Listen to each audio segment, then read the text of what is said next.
Nigeria's House of Representatives has ordered an investigation into the condition of the Port Harcourt refinery. It comes after the government approved $1.5 billion to renovate the facility. Lawmakers say they are worried that so much has already been spent on maintaining and refurbishing the country's 4 refineries, while output hasn't improved.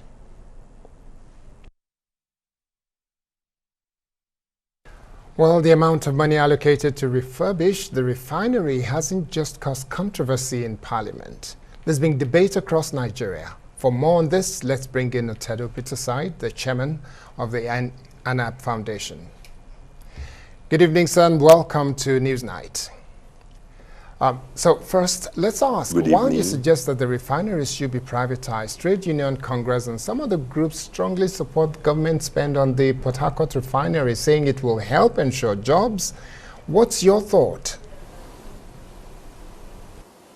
Please, they should go and learn the lessons from the past and also recent lessons.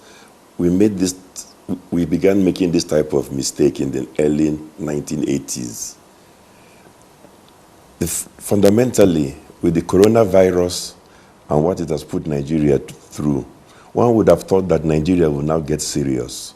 We would pursue priorities, things that we lack, which almost every other country has. I'm talking about healthcare. I'm talking about education. I thought with this experience from coronavirus, we will get serious and get our priorities right. Who says Nigeria, or NNPC in particular? I say NNPC because there are a bunch of people who have failed almost for the last 2 decades to run and maintain refineries. Under whatever arrangement they are proposing, we're talking about spending $1.5 billion. Let nobody tell me, oh, that some of the money is borrowed. Borrowed money means we're mortgaging the future of our children and grandchildren in the hands of people who have not shown that they can manage anything. They couldn't manage all their projects historically. The downstream, when you talk about the refinery, I see these sort of huge expenditures by NNPC almost as a conduit to help themselves and their friends. Please let me explain. The fundamental difference between a private sector person investing to rehabilitate a project or to build a project is that the project discipline comes from the owner. The owner invariably will fight every supplier to a standstill to get the best price, and the owner will fight to make sure that every increase is contained. Let's take Dangote Refinery and look at Dangote. Let's fast forward to NNPC. These guys have no skin in the game. When I say no skin in the game, they stand to lose nothing personally if the prices escalate. If anything, there is a moral hazard problem between them and their favored contractors. They all stand to do better if they allow costs to escalate. It's 1.5 billion today. At the end of the day, we'll be discussing a much bigger amount, all for a project that cannot be a priority now. On that same road in Port Harcourt, we had the company doing petrochemicals. It was sold to Indorama. They brought their money to rehabilitate. On that same road, we had NAFCON, the fertilizer plant. It was sold to a different group, Notori. They brought their own money to rehabilitate. In the case of the refinery, which is the 3rd major project on the same road, all of a sudden, NNPC staff, who have, their refinery staff alone have cost this nation every single month 10 billion naira plus, doing nothing and receiving 10 billion. In 2 years, how much will they receive? And you want to trust these people to spend 1.5 billion naira? Yes, well, news has just filtered in that the House of Reps is calling for a probe of the NNPC and the $25 billion it spent in about 25 years in maintaining the refineries and all of that. Don't you think that in itself will, bring about some kind of accountability? And if you say it should be privatized, Nigerians are saying we have privatized before, the energy sector, the power sector, for example. See where we are.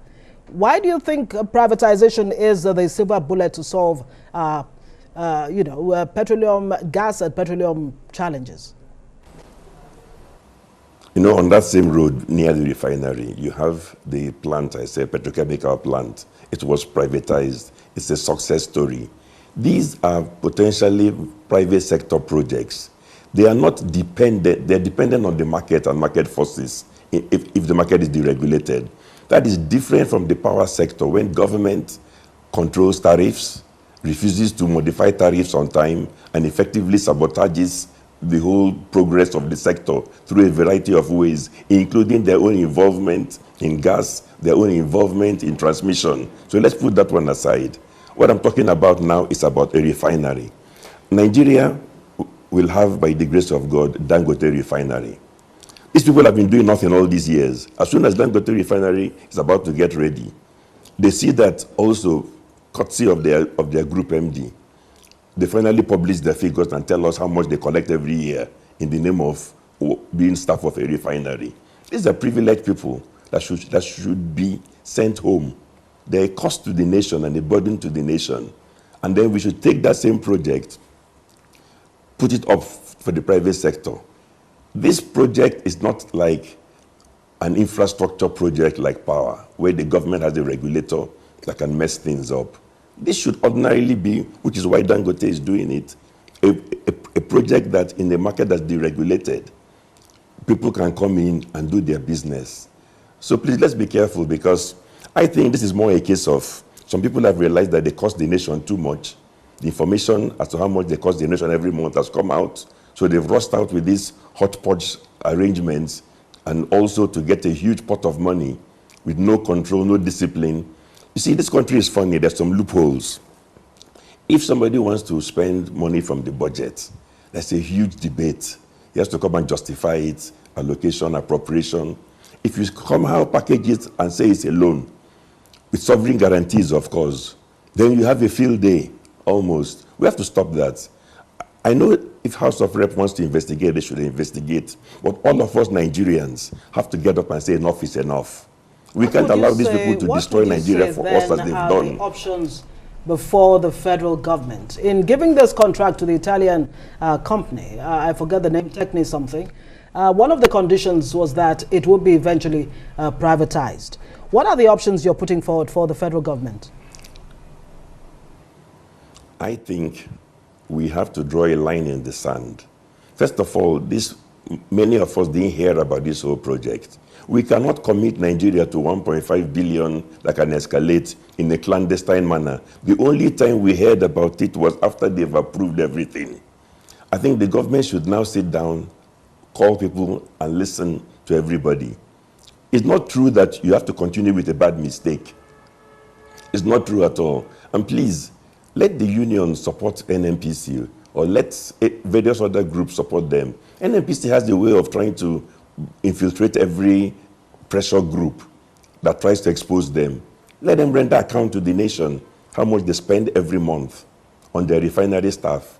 Let them, please also, all this talk about is borrowed money, is borrowed money. What happens? Who pays for it? Who in his right mind 3-4 years from now is going to come into a project as an equity investor if the costs have ballooned very high? Let me tell you what's likely going to happen. All right, Mr. Atedo Peterside, thank you so much. We'll have to go now. That's all the time we have.